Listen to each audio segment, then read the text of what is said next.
মৃত্যুর পর আখ পরিণত হয় মুত অর্থাৎ মৃত্যুতে, কিন্তু কা এবং বা পৃথিবীতেই থেকে যায়। মৃত মানুষের সমাধির আশপাশে থাকে, তারা পাহারা দেয় মৃত মানুষটির পূর্ণজন্ম হওয়ার আগ পর্যন্ত। আসসালামু আলাইকুম এভরিওয়ান, কেমন আছেন আপনারা সবাই? আশা করি অনেক ভালো আছেন। Welcome to my channel Disha's diary. আবারও ফিরে এলাম আপনাদের মাঝে আরও একটি নতুন বুক রিভিউ ভিডিও নিয়ে। আর আজ আমি যে বইটি রিভিউ দেবো সেটি হচ্ছে একটি ফ্যান্টাসি মিথোলজিক্যাল থ্রিলার। বইটির নাম হচ্ছে তৃতীয়া, মাআতের পাত্র। লেখক তামজিদ রহমান। প্রথম প্রকাশ বইমেলা 2025, প্রকাশনী নয়া উদ্যোগ, প্রচ্ছদ পরাগ ওয়াহিদ, পৃষ্ঠা সংখ্যা 128, মুদ্রিত মূল্য 320 টাকা। আর জনরা হচ্ছে ফ্যান্টাসি মিথোলজিক্যাল থ্রিলার। তো প্রথমে আমি ফ্ল্যাপ থেকে বইটির কাহিনী সংক্ষেপটুকু পড়ে দিচ্ছি। 5000 বছর আগে সুদূর মিশরের ফারাওয়ের দখল থেকে হারিয়ে যাওয়া এক অলৌকিক বস্তুর সাথে 2018 সালে দিন দুপুরে ঢাকার মেঘহীন আকাশ হঠাৎ অন্ধকার হয়ে যাওয়ার সম্পর্ক কি? 6 বছরের নীরার চোখের সামনে তার বাবা মাকে নৃশংসভাবে খুন করেছে কারা? ওর বাসার দরজা ভেতর থেকে বন্ধ, তাহলে কোন দিক দিয়ে ঢুকলো খুনি? এত বড় একটা ঘটনার কিছুই মনে করতে পারে না নীরা। একবারও কাঁদেনি সে, যেন একটা ঘোরের মধ্যে আছে মেয়েটা। এই রহস্য সমাধান করতে গিয়ে আরো বড় রহস্যের বেড়াজালে আটকে যাচ্ছে সাব ইন্সপেক্টর অমিত সাহা। এমন কেসের কথা কোনোদিন কল্পনাও করেনি সে। নীরার একমাত্র জীবিত আত্মীয় তার মামা রেজার কাছে আশ্রয় নেওয়ার পর থেকে অবিশ্বাস্য সব ঘটনা ঘটতে শুরু করেছে মেয়েটাকে ঘিরে। যুক্তি বা বিজ্ঞানের কোনো ব্যাখ্যাই খাটে না যার কাছে। খুনের নেশায় জেগে উঠেছে কবরের লাশের সাথে রাত্রি যাপন করা এক পিশাচ। এর সাথে কি মিশরীয় পণ্ডিত হাসিব আব্বাসের গবেষণার কোনো সম্পর্ক আছে? প্রাচীন মিশরের 5000 বছরের প্রাচীন ইতিহাসের পাতা থেকে সযত্নে মুছে ফেলা রহস্যের সমাধানে কেন এতটুকুই আছে লেখা? পুরো ফ্ল্যাপটাই আসেনি, তো যতটুকু লেখা আছে অতটুকুই পড়লাম। আচ্ছা, তো আমি রিভিউটি শুরু করছি। 5000 বছর আগে প্রাচীন মিশরে এক ফারাও ছিলেন। তার উদ্দেশ্যই ছিল মিশরকে অনেক বেশি শক্তিশালী করে গড়ে তোলা। যেমন শক্তিশালী তার পিতা বানিয়ে গিয়েছিল, তিনি চেয়েছিলেন তার থেকেও বেশি শক্তিশালী করে গড়ে তুলবেন মিশরকে। তো নিজের নামকে তিনি আসলে উচ্চ শিখরে নিয়ে যেতে চেয়েছিলেন, কিন্তু লক্ষ্যের খুব কাছে গিয়েও তিনি সাফল্যের মুখ দেখতে পারলেন না। কারণ ভারত উপমহাদেশের কোন চোর নাকি সেই গুরুত্বপূর্ণ জিনিসটি নিয়ে পালিয়েছে, যেটার প্রতীক্ষায় তিনি এতদিন ছিলেন।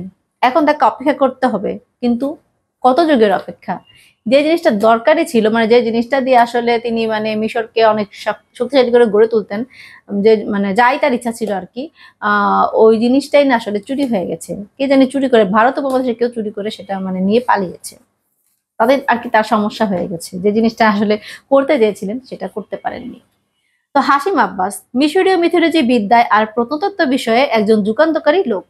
পুরো বিশ্বে তার সুনাম ছড়িয়েছে। তার রয়েছে 5000 বছর আগের এক ভবিষ্যৎবাণীর প্রতি অবসেশন। এই ভবিষ্যৎবাণীটা কেউ বিশ্বাস করে না, কেউ বা হেসে উড়িয়ে দেয়। কিন্তু হাসিম আব্বাস তার পুরো জীবন এই সত্যের পেছনে ব্যয় করেছেন, কারণ তিনি জানেন এটা সত্যি। আর তিনি তার প্রমাণও পেয়েছেন তার বাংলাদেশি ছাত্র ইকবালের কথায়। কিন্তু এর পিছে আছে ভয়ানক এক শক্তি। তিনি একা কি করবেন? 2009 সালের এক দুপুরে ঘটল এক অদ্ভুত ঘটনা। হঠাৎ করেই পুরো আকাশ ঢেকে গেল কালো আধারে। কেন এমন হলো তা কেউ জানে না। যেহেতু তখন মোবাইল, ইন্টারনেট এর এত প্রসার ছিল না, তাই ব্যাপারটা নিয়ে তেমন কোনো খবর আসলে ছড়ালো না। 2015 সালে 6 বছর বয়সী নীরার চোখের সামনেই তার বাবা মাকে নৃশংসভাবে খুন করা হলো। কিন্তু অদ্ভুত ব্যাপার হলো, খুনের ঘটনার কোনো কিছুই সে মনে করতে পারছিল না। আর তার আচরণও কেমন জানি অদ্ভুত ছিল। এই অদ্ভুত কেসের তদন্ত কর্মকর্তা ছিল অমিত। এটি ছিল তার জীবনে দেখা সবচেয়ে অদ্ভুত কেস। ঘটনা আগাচ্ছিলই না, খালি প্যাচ খাচ্ছিল। নীরার ঘটনার মতো আরো কিছু ঘটনা ঘটেছিল গত কয়েক বছরে। তার মানে কি কোনো সিরিয়াল কিলারের আবির্ভাব? কিন্তু ঘটনাগুলো কেন একটা নির্দিষ্ট তারিখকে কেন্দ্র করেই ঘটছে, জবাব জানাটা কিন্তু খুব জরুরি। কিন্তু জবাব জানতে গিয়ে কোনো নতুন বিপদ আবার ধেয়ে আসবে না তো? কা অথবা বা আসলে কি? প্রতীক্ষিত সময়ের কথাই বা কেন আসলো? বাংলাদেশে মিশরের হাসিম কেন এসেছে? আর কারাই বা রয়েছে মূল ঘটনার পেছনে? লেখক তামজিদ রহমানের লেখা তৃতীয় ডুওলজির প্রথম বই তৃতীয়া, মাআতের পাত্র। মিথোলজি, ফ্যান্টাসি আর অতিপ্রাকৃত ঘটনার মিশ্রণে সৃষ্ট কাহিনী। অনেক দারুণ লেগেছে আমার কাছে আসলে। গল্পটা এগিয়েছে 2-3টা টাইম লাইনে। শুরুতে ছিল হাজার বছর বছর আগের অতীতের ঘটনা, আর ঘটনা শুরু সেখান থেকেই। অ্যাকচুয়ালি আমার কাছে তো এই ধরনের ঘটনা ভালো লাগে, মানে ফ্যান্টাসি মিথোলজি ভালো লাগে, এবং হাজার বছর আগের ঘটনা ছিল এবং সেটা নিয়ে আবার বর্তমানে কিছু হচ্ছে, সেই সব ঘটনা আমার ভালো লাগে, সেজন্য এটাও ভালো লেগেছে। তো গল্পে একের পর এক রহস্য এসেছে, তবে সেসবের জবাবে পার্টে নেই, কারণ এটার পরের পার্টও রয়েছে। রহস্য, মিথ, ফ্যান্টাসি সব মিলিয়ে কাহিনীটা আসলে সুন্দর, কিন্তু ভালো লাগার মধ্যেও মানে কিছু তো খারাপ লাগা আছে। আসলে আমার মনে হয় কি যে সেই জিনিসগুলো সম্ভবত আমার মনে হয় প্রুফ রিডিং বা আরো কি বানান ভুল এসব ব্যাপারের কারণে হয়েছে। আচ্ছা, ওটা পরে বলছি, কাহিনীটার কথা আগে বলে নিই।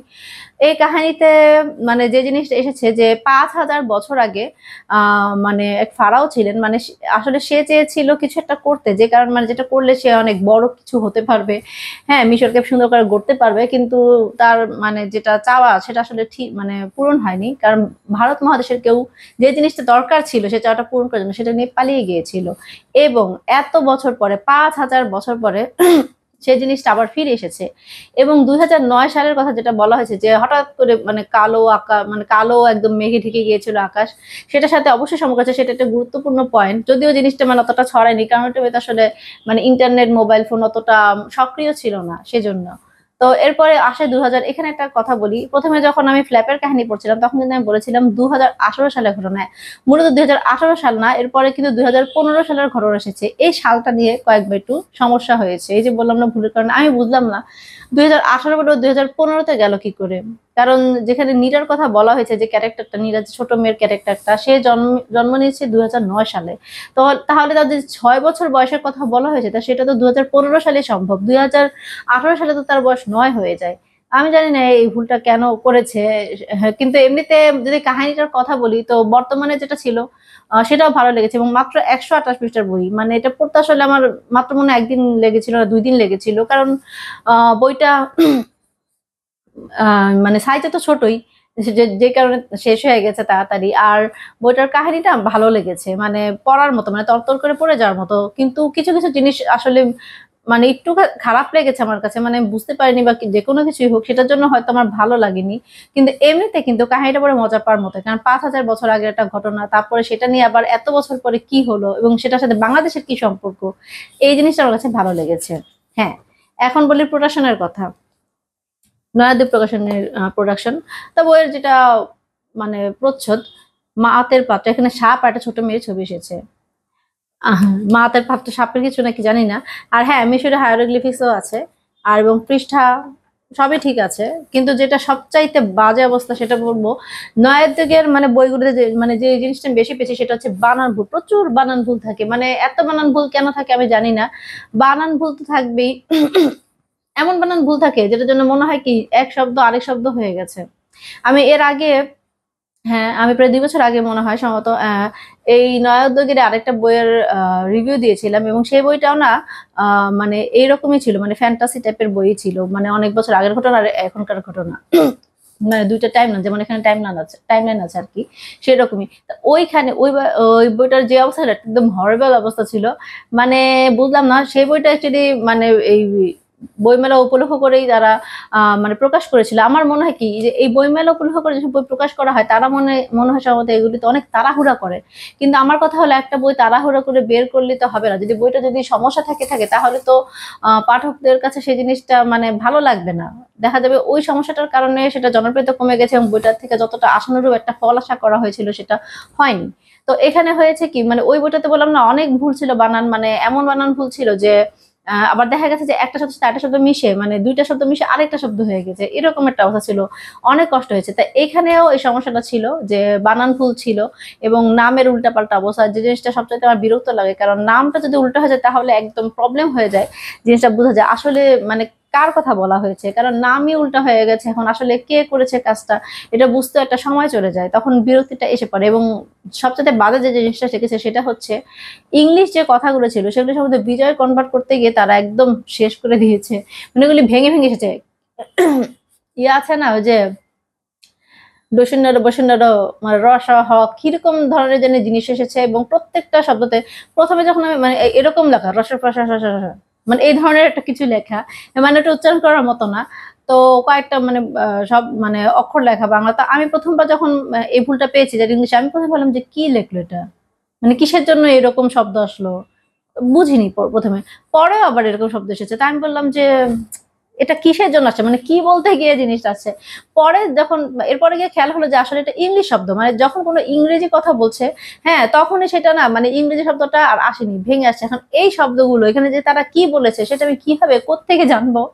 মানে এবার বেশ কয়েক জায়গায় এরকম আছে যে ইংলিশ লিখেছে, যিনি মানে ইংলিশ শব্দ হয়তো ওখানে এসেছিল, ইংলিশটা আসেনি, উল্টা ভেঙে কি সব এসেছে, আমি কিছুই বুঝতেছি না যে মানে আসলে এখানে কি ছিল, মানে কি বলা হয়েছিল, আন্দাজ করে নেওয়া লেগেছে। তো ছোট মানে এতটুকু জায়গায় কিন্তু তারপরেও তো এটা বিরক্তিকর লাগার কথা যে কি লেগেছে, মানে কি লিখেছে আমি তো সেটাই বুঝলাম না।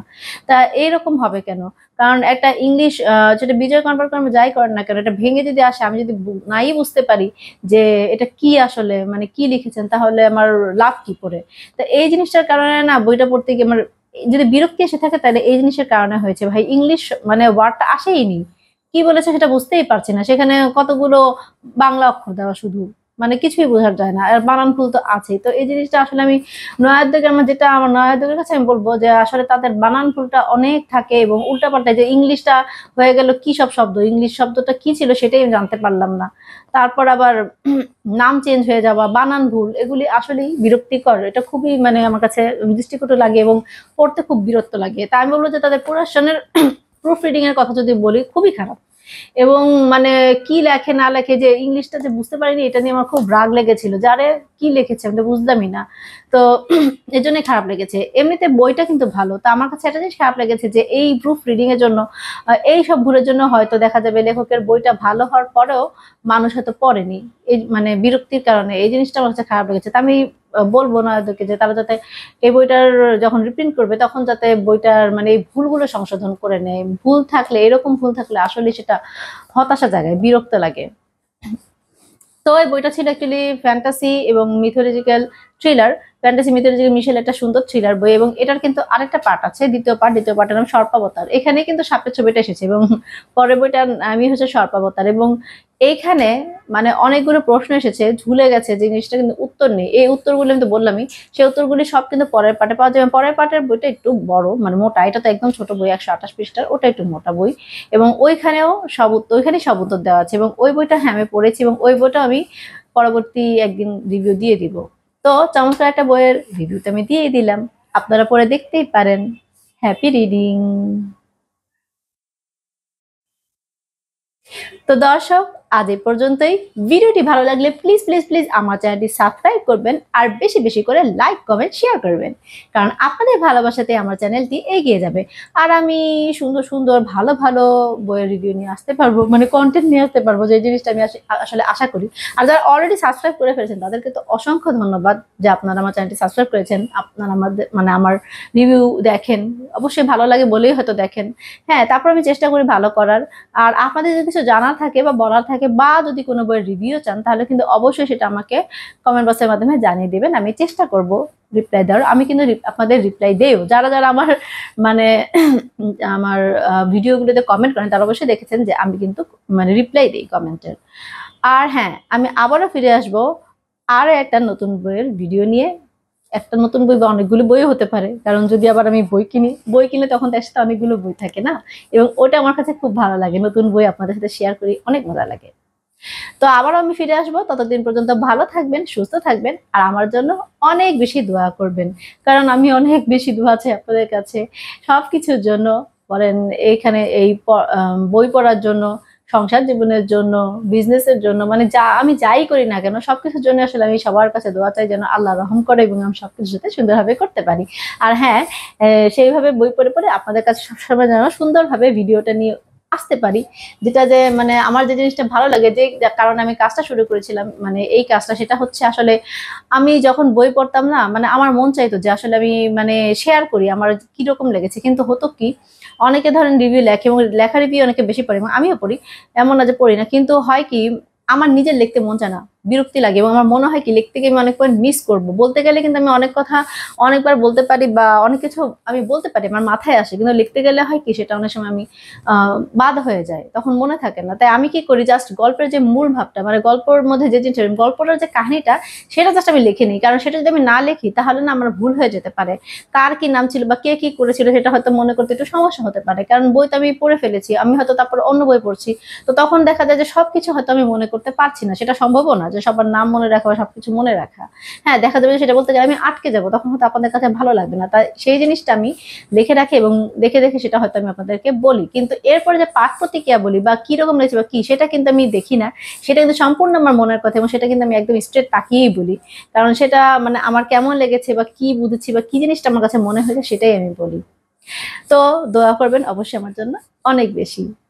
বেশি বেশি বই পড়ুন, সুস্থ সুন্দর সভ্য পৃথিবী গড়ুন। আল্লাহ হাফেজ।